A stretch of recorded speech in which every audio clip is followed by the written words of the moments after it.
couch vlog. I just washed my hair, did my devotional and everything like that, and I'm just chilling. I'm prepping for tomorrow. Tomorrow I have a show on Sunday. Fab Wrestling presents No Mercy in December is going to be in Melrose Park at Club CeeLo or Cielo CIELO.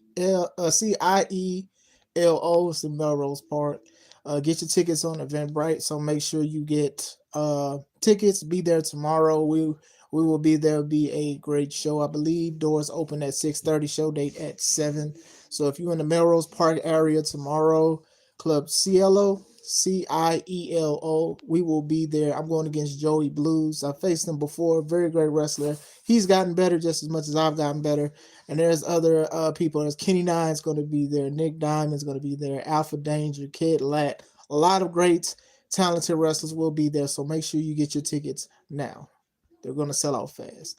Make sure you subscribe to this channel, the Take It Home Podcast. But please forgive me because I didn't say what I'm supposed to always say is if you don't know, God loves you, Christ loves you, and I love you as well. And I'm praying for you guys. Make sure you also subscribe to this channel, the Take It Home Podcast, where I talk about professional wrestling topics. And I'm putting my matches as classic out for a professional wrestler of 13 years. Make sure you also subscribe to C3 Ultimate Wrestling. That is me and my wife's professional wrestling company. We are getting ready for our next show next year, February 21st. Harold's private venue. It's in Dyer, Indiana, called Big Business, BIG Business. We just dropped the match card for the main event, which is Joseph Ira Credit, the C3 Ultimate Wrestling Champion, against D'Angelo Steele, the former C3 champ. So get your tickets on Eventbrite. They're $5 off, but there'll be $5 more at the door.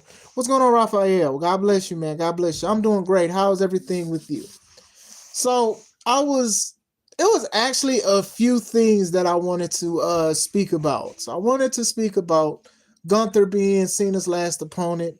I wanted to talk about also Cena being told by TKO to not wrestle as much in the year 2025. I also wanted to speak about Mercedes Moné losing one of her titles. So if I got time to speak about all three, I will. Lafayette in the building. What's going on? Robert Brown. It's good to hear, Raphael. Rent Syndicate in the building. So from what I saw, I didn't watch SmackDown. I saw clips. You guys know how I am with the clips. Gunther put LA Knight in a submission, which looked good, by the way. I actually liked the submission. And LA Knight tapped out. So when LA Knight tapped out, obviously Gunther is going to be Cena's final opponent. So a lot of people are having theories about what's going to happen at the last match. Some people are like, okay, well, Cena's going to tap out because his time is now, so he's going to tap out, which will be a big thing because I think the last time he did tap out, it was against like Chris Benoit. I don't think he's tapped out ever since because of the never give up thing. So basically, he's going to give up. That'll be a good thing. Shout out to you, Arshawn. Shout out to the live that you had. I wish I could have stayed a little bit longer and like understood what most of the people on the panel was talking about. It was a lot of gems dropping. For the most part, we were all on one accord with certain things, and I always think those kind of healthy conversations is what's needed, especially for our community. Instead of, oh, well, you're wrong, you're wrong, you're wrong. The fact that everybody could like give each other time to listen and stuff, and you even shared my comments. So shout out to you, sir. Rent Syndicate is still in the building. Yeah, you did say it was gonna be the last opponent. Mercedes Moné losing one of her titles, in my opinion, is a good thing. We'll talk about that. WWE on a roll period right now. So some people do believe that obviously Gunther's going to win. We all know that Gunther's going to win. I don't think Cena won. Cena's wrestling first of all. Like this, as much as this should be the main event, he's like, nah, I want to go first because he said he didn't want to foreshadow anything like leading up to the main event. And then now there's more pressure for anybody that's wrestling after him because now we got to compete with everybody crying and saying thank you, Cena and stuff. Yeah, I don't think he should tap out, but I know a lot of people assuming. I mean, I would understand why he would do it. I don't think he should tap out. I think he should just lose like he's been losing. But still, if I'm not mistaken, Kurt Angle made him tap and no way out. That could have happened too. I do remember vividly Chris Benoit having him tap out because I do remember that at one point they was touting that Chris Benoit has made almost every opponent he has had tap out. Like, even if it's like a rematch, like if they beat him the first time, he'd make them tap out or whatever. Because, you know, it was a big thing with even Brock tap to him and tap to Kurt and stuff like that. So shout out to you. Love from India. God bless. God bless. But still, yes, Arshawn does have a channel. It is called Critically Drinking. Not Critical Drinker, Critically Drinking. He has a YouTube channel. Please subscribe to that. Big time. Partner with me on YouTube and with C3 Ultimate Wrestling. Great content. Shout out to Arshawn. Now, I don't think you should tap out neither. But some people are upset because they felt that Gunther did not need this on his resume. They felt that this should have been like a younger person or a new person or a fresh face, you know, sort of like how Kurt gave Cena the rub with the Ruthless Aggression match that they had. Like, some people are upset. So I do want to speak about that for a little bit. How do I feel about it? I think that Gunther is going to win. I think that the match would be good. I think it's going to complement John Cena as well because Gunther is slow-paced compared to Cena, who's also at a slower pace because of his age and everything else. I do think that some of Cena's matches this year was good, and some matches was like, we just love to see you, John Cena. That's it. That's all. That's the only nice thing I'm going to say about it. So I do think that they can have a good match. I think Gunther has been having great matches. I think that some people should be in the business of having great matches, and I think Gunther's going to do that. Some people wanted LA Knight to get it because they felt like LA Knight is being scolded. Now, from the outside looking in, because I'm not working for WWE, it looks like something that LA Knight did something. They said LA Knight and said, bye-bye, I don't want nothing to do with you. I don't know what it is, you know, but if this is a storyline, I think it's dumb. I'm sick of these people giving wrestlers a hard time so they can turn around and say, I'm sick of the establishment. Listen, going into 2026, we don't need to start the first 6 months of the year with a anti-establishment wrestler. We honestly don't. We don't need none. We outrun them to the ground. Almost every company on TV has had a anti-hero loose cannon person. Everybody. Or they have a promo. Karrion Kross did a promo and everybody loved him. AJ Styles did that promo. Y'all remember he did that? And then other people get online and they speak about stuff. Jon Moxley with the Death Riders and stuff. And it's been so much stuff. We don't need no loose cannon person. Everybody just clock in, go to work, and clock out. Please, have your 30-minute lunch, wrestle, and then go home. We don't need that for 6 months. Let it get new. Let somebody else new do it, please. Please. The three-way of a curve, bro. Was the time. Okay. All right, got you. Cena Gunther ain't gonna be. It'll be okay. Like I said, the slow pace, working the crowd, talking to the crowd, having the crowd chant. It's going to be good. I think it may even be one of Cena's best matches this year. I think Gunther is the right one to do that. Would I have liked a younger guy to do it? Yes. Would I wanted Jey Uso, who's not a younger guy? Would I want, because people was like, oh, well, Jay's going to do it. No, I don't want to see Jay and Cena. I think that match would not be that good because Jay is sloppy. Cena is also sloppy. Two sloppy people. I don't want to see that. And I say that with the utmost respect for John Cena, obviously, but we know what it is. Gunther can't be it, though. Gunther, I love Gunther. I think Gunther's wrestling style, it's timeless. It's old school, but you can incorporate it with everything else. You get what I'm saying? So that's what I like about Gunther. If it would have been LA Knight and Cena, I think it would have been a good match. But honestly, if I'm going to think about who's going to have a better match between LA Knight and Gunther against Cena, I'm going with Gunther. I'll go with Gunther 10 times out of 10, honestly. So I do understand why people are mad. People are upset because Gunther had Goldberg's last match. He just retired Goldberg. He's a two-time world heavyweight champion. About 60 to 70% of his wrestling career, he's had a belt. They feel like he's won a lot of things, King of the Ring and things like that. Y'all kind of put him in the Cody category. He's the anti-Cody, but being Cody, if that makes sense. It's Spy and Mr. Spy. Spy versus Spy, Mad TV. Y'all remember that cartoon? But anyway, that's how it is. As far as him basically retiring or having somebody else's final match, I'm not against it. If you do this right, you can have other wrestlers who are legends be out the door, and basically Gunther will have a streak, so he can retire Cena. Then maybe if Orton wants to be out, he can go against Gunther. They face each other before, or Brock Lesnar, or anybody. You can make a different version of Gunther with that. Hey, I am retiring legends. Randy Orton was a legend killer. Now I'm the legend ender. You know what I'm saying? You can do a whole bunch of stuff. That could be something for Gunther. If you don't want to put a belt on Gunther, make it seem like Gunther is the guy that nobody wants to face because he's ended careers. Now, I'm not going to sit here and say, oh, well, he ended Goldberg and Cena's career because they said that their last matches were going to be there. But that's how you can sell it. Because I don't think Goldberg nor Cena is going to ever come back to wrestle. If I had to think, I wouldn't think. I think for sure Cena is done. So, did you review? I didn't watch Survivor Series. I saw some of the clips. And for what I saw, I wasn't interested in it. Like I said, I don't deal with FOMO anymore. Fear of missing out. I feel I suffer from lack of caring, because some of the stuff is stupid. I know one of the biggest takeaways from Survivor Series was Jey Uso yeeting and dancing on top of a cage, and I know a lot of people was upset. And you like mustard? That's interesting.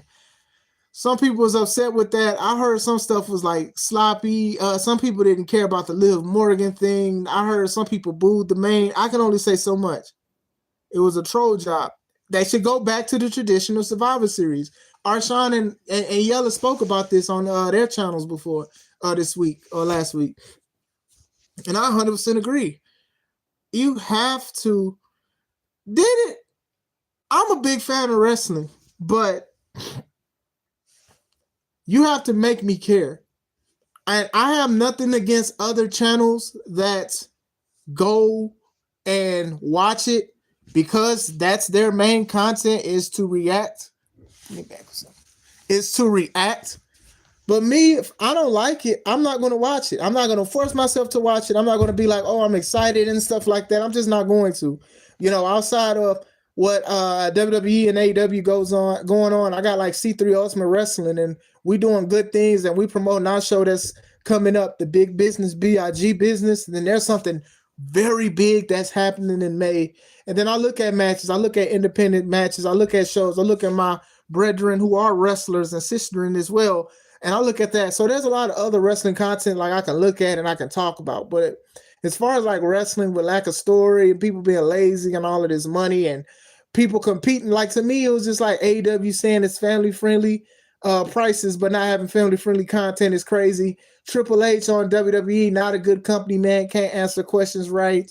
TKO just making a whole bunch of money. It's just crazy. War Games is tired. Yes, it's Snore Games now. Cena trolled that Survivor Series selling Raquel Enriquez. Yeah. So, you know what I'm saying? It's bring back the 5-on-5 elimination.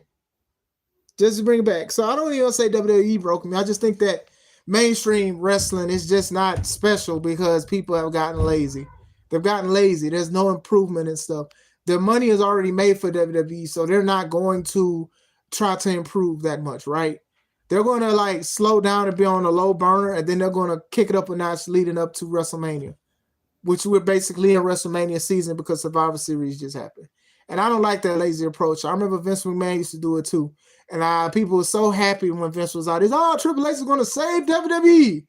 Now look at us. Tired. TLC was good. A lot of the shows was good, man. They took away a lot of the stuff, man.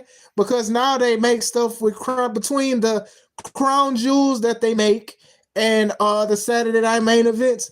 They have a convoluted schedule, and then now they'll be on a drought for PLE outside of this main event that's coming up. Raquel is forgivable. Roxanne, ridiculous and live. Return didn't help me. Yeah, see, and that's just the thing. I think a lot of us, like, to me, I don't think Cena even needed to win that belt, the Intercontinental Championship, especially if he wasn't going to have a long reign with it. And then a lot of people was like, oh, well, he's going to defend the belt in his final match. And I was like, he really doesn't need the belt. So it's a hit or miss with him basically with having the belt. You know what I'm saying? The Hell in a Cell, yeah, they used to do it. And like I said, I used to started not liking that they had two of them, a male one and a female one, because it's like eventually you just get tired of it. And I think even with War Games, people got tired of it because some people watch Blood and Guts, which was what, a week or so before it. So you just get tired. But still, I think Gunther and Cena will have a great match. If Gunther, they should do a thing where Gunther retires people or people have a final match with Gunther if you do not want to give him belts. And that's the case. Y'all can give him a lighter schedule if he doesn't want to wrestle. Y'all can just have him just brooding in the back and then people just be quiet when they see him because you can sit here and say he is basically the last person nobody wants to fight. It didn't make a lot of sense. Triple H got a new name, Mr. I Can't Book. Yeah, Triple H is tripping. Tripping H, that's his new name. Speaking on the Cena situation, Cena did a interview and he was speaking about he actually wanted to wrestle more during this tour. Like he wanted to wrestle dang near almost like every week he wanted to, but TKO said no. And that's why he has the schedule that he has. It wasn't that he was busy with other obligations and stuff like that. It was just the fact that TKO was like, nah, fam, we need you here at these PLEs. We need you here on this Raw, on this SmackDown. We just need you here. We don't need you to be here during certain things. So, thank you, son. Oh, food. This smells so good. Tell your mother I said thank you. Ooh-wee. Yeah, TKO is weird, and we're going to talk about that. Shut up! I'm sorry that y'all had to hear me say shut up. But anyway, so he said TKO wanted him to wrestle less. So that's why his schedule is the way it is. Like he literally wanted, and this is what I hate, because people be like, oh, but we want to give Cena a proper send-off. That would have gave him one. He wanted to wrestle. He wanted to show he still got it. Now, we all know we don't have it. But still, he wanted to still wrestle, and TKO was like, nah. And I understand why. What they didn't want to do, business-wise, they didn't want Cena to be stale. And I don't even think that would have happened. Like, oh, well, Cena will come back. They got like 2 more shows in Chicago, so I don't need to buy tickets to the first one. I can buy a ticket to the second one. So I honestly think it didn't matter. I think that they still would have made as much money because people wanted to see wrestling anyway. And people do want to see John Cena. So I do think that TKO should have let Cena do what he wanted to do as far as it. Now, also, listen to the fact that he didn't say WWE's told me that. He said TKO, who owns WWE, said that. So they definitely was upcharging them prices for every time Cena was showing up to events. That's why they promoted it and stuff like that. But man, they should have had Cena as much as he wanted to because of what he has done to the business. He has low-key changed the business. TKO is very weird. It is very weird. And it's like, as a businessman myself, I understand it, but I disagree with it. You should have let that man do what he wanted to do, honestly. These ticket sales is crazy. Some people would understand the ticket sales and still not because it is John Cena. But the fact that y'all was just like, nah, we just gonna, nah, we just need you here. We just need you here and there. You don't need to be on this PLE. You can be on the next one. TKO is no good for pro wrestling. I agree, but pro wrestling let TKO in the business. I don't know what Vince was on. I guess Vince was trying to be so private because of all of this scandal stuff, the nasty stuff he was thinking about. He didn't want to be investigated, so you went to one of the top companies, Endeavor and all of them, so they private owned and got the best lawyers and attorneys and try to cover up all of that stuff. And it's all a snowball effect, and it messed with the quality of the show. And the bad part about it is it didn't like go bad as soon as TKO took over. It eventually went bad, which makes it worse because y'all can literally see the comments are saying people are saying this wasn't good. And y'all like, you know what? Let's put some more no good on it. And that's exactly what they did. And it's sad. It's definitely sad. Vince saved pro wrestling and later destroyed pro wrestling. I agree with you. Vince didn't need to say things to the business. He didn't need to do certain things. All he had to do was make money. But then he also had an ego. He also felt certain things. He bought WCW. That invasion line storyline should have been one of the best things in pro wrestling. I have been so let down with that storyline because some of these people wasn't even contracted by WCW. They was contracted by Ted Turner, the dude who owned TBS and them and all that.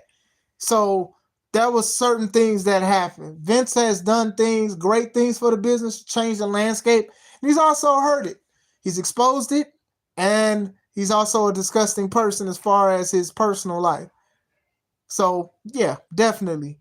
But going back into it, I think Vince would have definitely let Cena wrestle every month or every day, every time.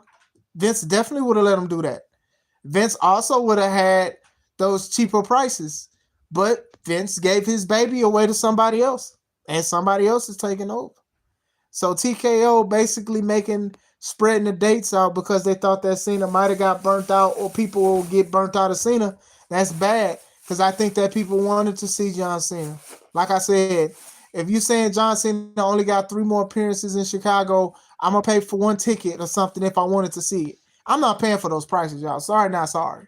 But still, I'm just saying in general. So, we can speak about Mercedes Moné real quick. So she lost her ROH belt against Red Velvet.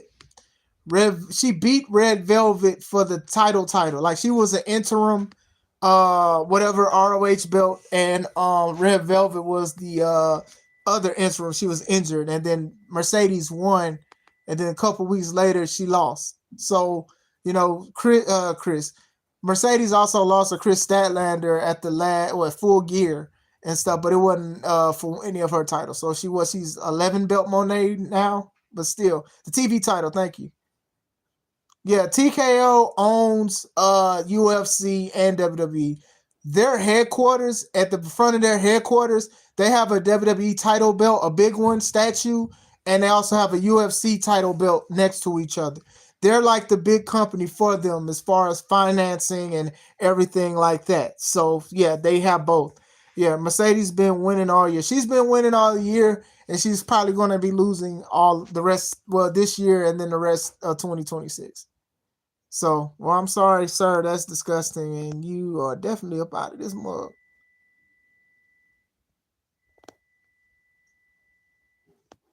We block people. Anyway, pressure. Red Velvet, a little bitty boo woo. She has improved for what I've seen. Because, like I said, there's a compilation of her like messing up when she first started. And that was like my thing about AEW was that y'all don't tell people to improve, so they don't improve. But still, I heard the match was a banger, which is a great thing.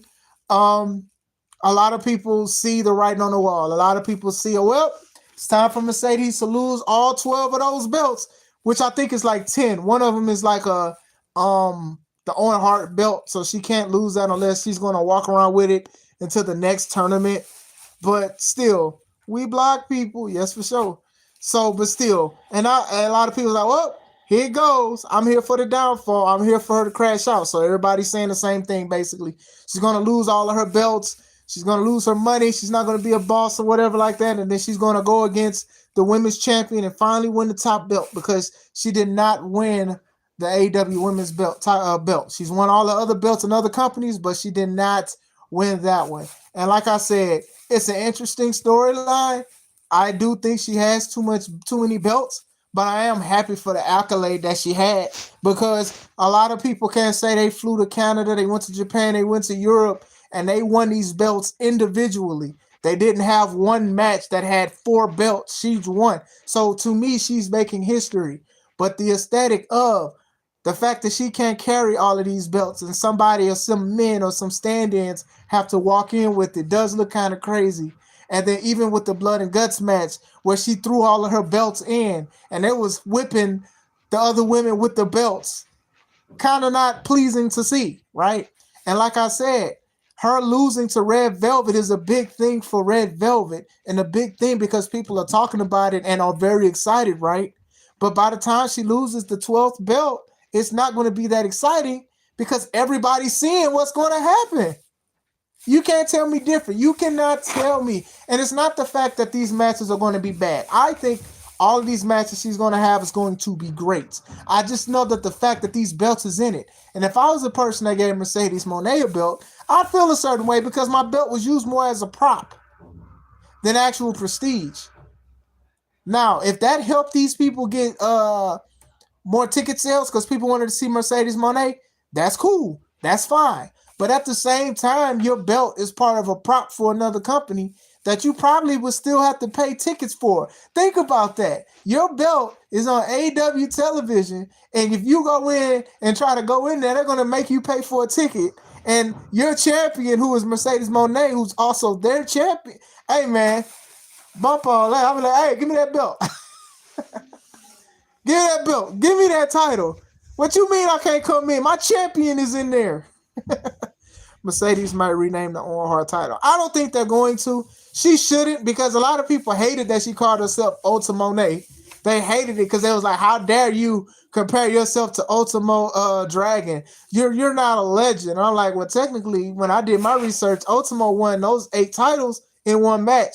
Mercedes won all of her matches individually. But still, hey, to each their own. She should have just said she's her own self. I don't like when people try to say, oh, I'm this and I'm that. I remember I just saw the article of MVP protecting Bobby Lashley, telling people, oh, he's not going to take this move because look how big he is. He's a strong guy. He's the black Brock Lesnar. I hated that he said that.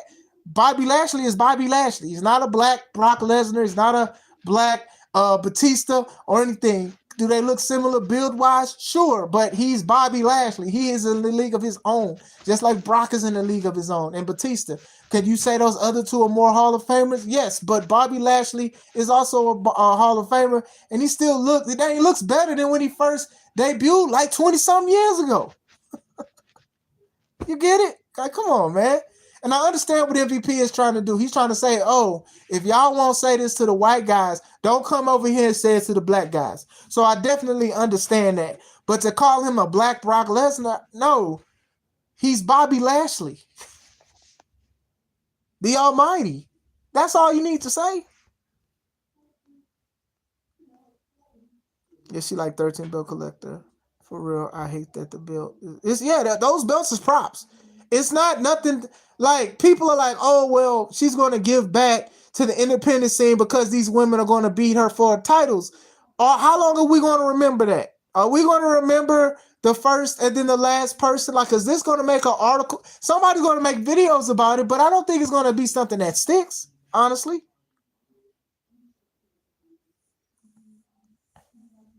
Number one, yeah, she's the number one wrestler on PWI, and she said that on the promo, and Arshawn brought that to my attention, and I hate the fact that she brought that up because that really don't matter. I also noticed that ROH has a new championship belt for the women, and Deonna Purrazzo won that. I'm not even happy for that. I keep telling y'all it's too many belts. Black Lesnar or Chalk Lesnar. I'm sorry, that was wrong. Anyway, Red Velvet hasn't done anything interesting since a tag match with Cody against Shaq and Jay. Red Velvet, I do think she did step up for that match because, Brandy was supposed to do it, but Brandy got pregnant. And I do think that Red Velvet was better choice than Brandy because Brandy cannot wrestle.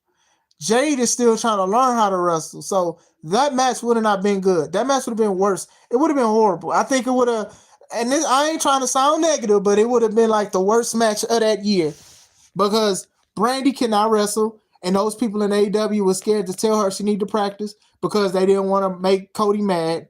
Jade was new. Shaq was new. And first of all, the match was okay. I don't want to talk about it. But still, I'm just saying, I do think that Red Velvet was the better choice than actually having Brandy. Bobby Lashley is not Brock. They're just jealous of Bobby. Yeah, Bobby should have been Bobby's a 2-time world champion with the WWE title. Then he's like a 2-time ECW champion, back when they called the ECW championship a world championship. So he's a 4-time champion, world champion in WWE. And I forgot how many times he won it in TNA. Because they was calling him Walking Armageddon. And he had almost all the titles like Kurt Angle had one time. But still, Bobby Lashley needs to protect himself and stop being so giving. That's what MVP's problem was. And I definitely understand MVP's concern. and looking out for MVP. I mean, Bobby Lashley because of that. Like as a big guy myself, sell your size, protect your size, and I tell that to bigger guys in the business too. Nobody should be German suplexing you almost every match. It's ridiculous. The women's pure title. Yep, that's what it is. I love Deanna. Deanna's very, very good. I would have thought she would have been a AEW Women's Champion by now. She was doing her thing in Impact Wrestling. I agree, Brandy can't wrestle, no disrespect. Yeah, she can't. She couldn't wrestle. Like they had. I remember she went against Willow Nightingale on AEW Dark, and it was bad because Brandy couldn't wrestle.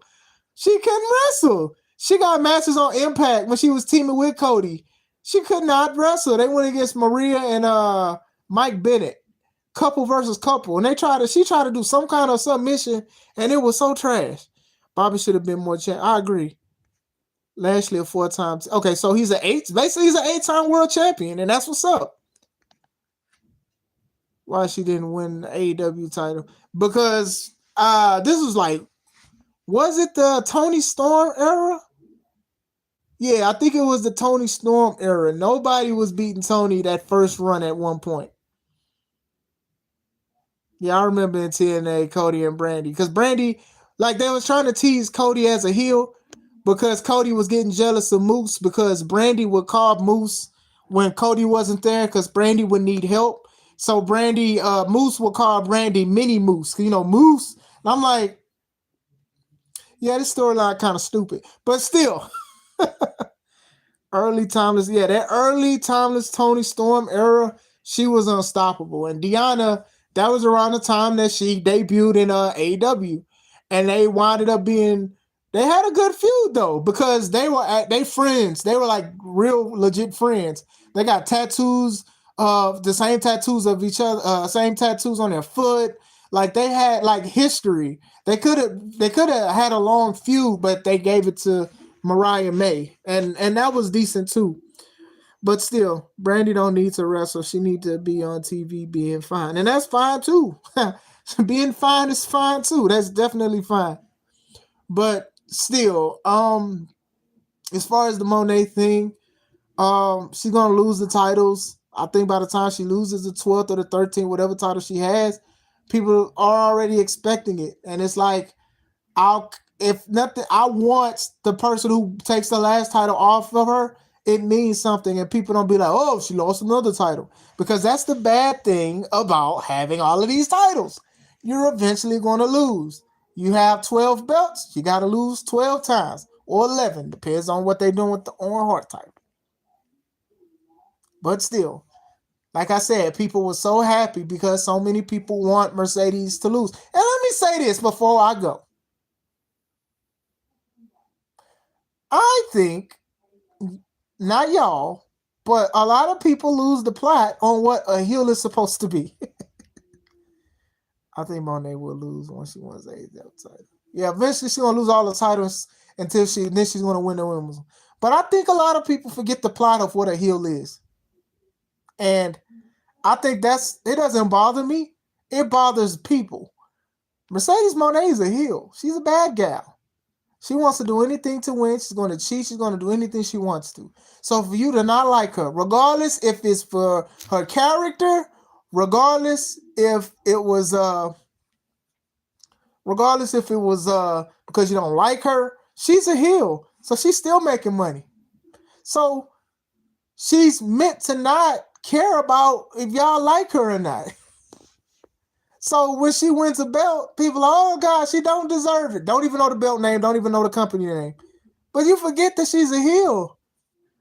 I know that people like to like heels like MJF and stuff, but sometimes it's okay to hate heels. It's definitely okay. And me and Arshawn talked to me, asked me about it, about the heel heat of like Dom and who was the other person? Because we talked about Logan Paul. I talked about what's heel heat and go away heat. She has both. And I think it works out for her. You don't have to like every wrestler. That's fine. You might be tired of some wrestlers. That's fine too. It happens. I had to check myself on heels. Heels are just to make you cheer for the good guy. Yeah, people forget what a heel is. You should see how the replies back to the fan. I hate my heels losing, but they supposed to lose. Just gotta win enough to be formidable. And that's the thing. People forget the plot. Heel's not even supposed to win clean. That shouldn't even be their desire. They should just want to win. Unless it's a Gunther who's a convincing guy. Unless it's a Brock Lesnar convincing guy. Like, what are we doing here? Oh, she used the title to win. How dare her do her job? How dare her? She did her job. And I understand wrestling can draw so much emotion from you, right? That sometimes you lose yourself. And that is so beautiful about wrestling. But sometimes people lose more than themselves. They lose enjoyment because either you don't like somebody or you just don't. And like I said, I wasn't a big fan of Bray Wyatt. You guys know that, right? But to sit here and now say like he connected with millions of people around the world is crazy.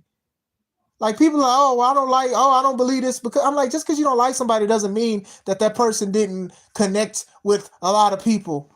You know, Bray Wyatt was like one of the most compelling people in this time. And he's probably going to be in the Hall of Fame in a few years. People connected. I know wrestlers that I'm cool with got tattoos of Bray. Bought the shirts, bought the merch, bought all of that stuff. That's just what it is. Compelling character. It's not a lot of characters that's like that. I think Mercedes can have some work with certain things, but she does a great job as a heel. Like, I can just imagine, hey, why do you not like Mercedes Moné? Oh, she gets on my nerves. All she does is that Jim Cornette calls it the stripper dance. She does a little stripper dance, and she got all of these belts, and I just don't like it. Well, yeah, that's the plot. You're not supposed to like her. And if you do, that's cool. But still, MJF went viral because he would give kids middle fingers and he would make fun of people that was like wheelchair bound and stuff. And it went viral, but it also made him popular because people was like, oh, he's an a-hole. And people liked it because he was a heel. People want to cheer heels, you know. People aren't going to have the Razor Ramon approach sometimes where like being a bad guy is cool or the NWO approach. Sometimes you're just not going to like the person. And a lot of people hate her. I think some of the hate still stems from that accident that happened when she kicked Paige in that house show. She kicked Paige in the back and Paige like back was just acting up. And then after that, it was like other injuries that Paige went through like with the neck. So people tried to blame Mercedes Moné for Paige, aka Saraya, retiring when she did. Like they were like, oh, Sasha Banks can't wrestle, Botcha Banks.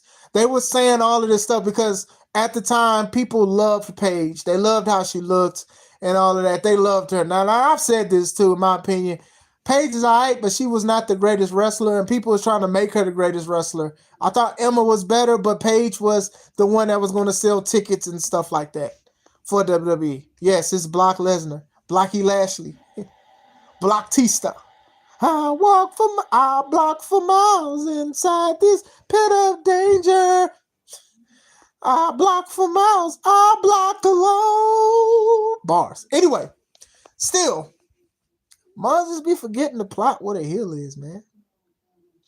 And it's not frustrating. I'm like, wow, you lost yourself to this. And it's interesting, though. Yep, Blocktista. I don't know. I wanted to speak about it. If you don't see this live and you want to comment, I respond to a comment. So let me know what you guys think. Should it have been somebody else besides Gunther to face Cena for the final time? Who would it have been? TKO being selfish? What's going on, Inya? What's going on? I love heels. It's so interesting. What do you feel about Mercedes losing belts and eventually she's going to lose them? All the belts. She's going to lose all the belts. And then she's going to challenge for the title and then she's going to most likely win the world title. And also, don't that sound crazy that she has all of these belts and they basically mean nothing to AEW? Because it's not an AEW title, except like the TBS title and the On Heart. But all these other belts, they're just props. Like AEW could at least like had them explain what the belts were. I'm just saying. That was just like, and I think I spoke about this before. That was like when FTR won the New Japan belts.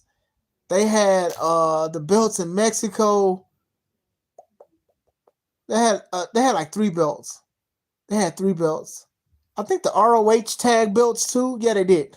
They had three tag belts, and they went against the Young Bucks, I believe, who were the tag champs, and the Young Bucks won.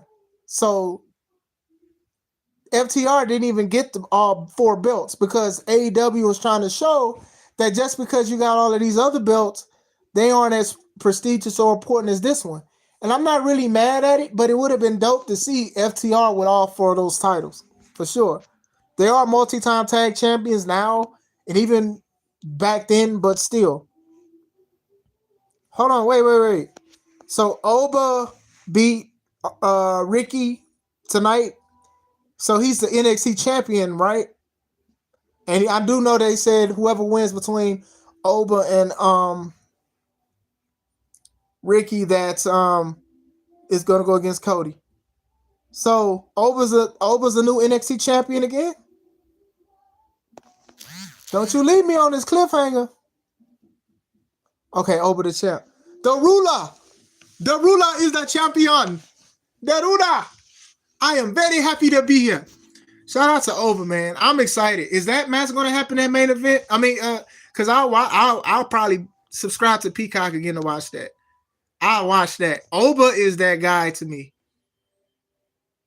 Oba is that guy. I think Oba is the last chance for me for WWE. If y'all drop the ball on Oba, I'm gonna be upset. So Oba wins the NXT championship. I doubt he's gonna have it for a long time. They may call Ricky up. They're probably gonna call Trick up. With Oba, I don't know what they're gonna do with Oba, but Oba may put over Javon Evans if Javon is not signed to WWE by now, and that's probably what's gonna happen. But Oba needs to show up in 2026. But shout out to Oba, man. I love Oba. Oba's dope, man. One of the they did the handshake. Okay. Oh, that handshake. Okay, so Ricky up out of there. Ricky Saints, he up out of there. So now you have another black wrestler that you could probably push to the moon because he can speak on the microphone and he can actually wrestle. So still, we'll see where it goes. But yeah, Oba is that dude. Yo, daddy is home. Yo, daddy is home. Shout out to Oba, man.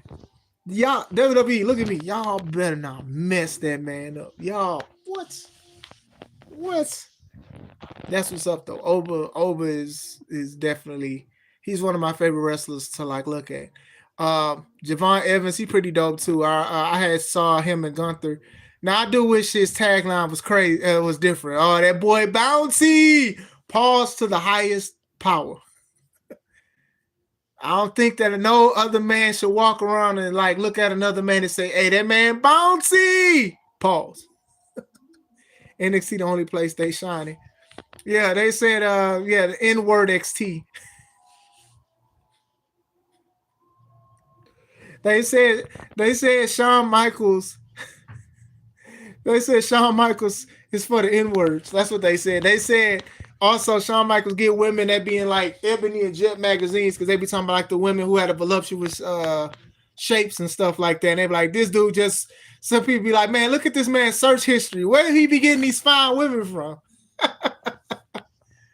Boy, these people be wilding, man. But like I said, they do an NXT invasion with WWE. It better be good. Honestly, the best thing that came between the TNA and NXT story was Moose versus Oba. That was the best thing that I liked. I didn't care about the 5-on-5 and the Soul Survivor stuff because people was from NXT wrestling on the TNA team and stuff. And I'm like, this is kind of stupid. But still, I'm gonna let you guys go. I gotta eat my food. I gotta reheat it and everything. But I am gonna let you guys go. Thank y'all for rocking with me. We are actually, I forgot to tell you guys, we are like 8 subs. We're like 8 subs from 2,000. So I am grateful for that. We are 8 subs from hitting 2,000 subscribers. HBK, hiring black kid. You know what?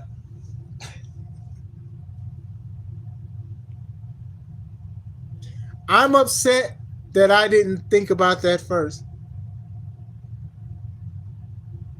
HBK, hiring black kids.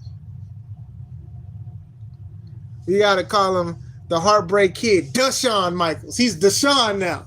Deshaun Michaels. That's his name. Deshaun Michaels. That's his name. Deshaun Michaels.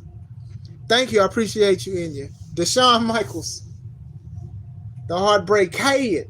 The Heartbreak Man. But nah, we are like 8 subs from 2,000. So I'm grateful. Like I said, I didn't even think I was going to get 100. But not even be close to 2,000. I give thanks and glory to God for that. And thank you for everybody that's in the chat. So, like I said, I'm about to eat. Then I got to prep for my show tomorrow. So I hope you guys and gals have a great day. Deshaun Michaels, hiring black kids. This is Chris Classic. Let's take it home. Peace, y'all.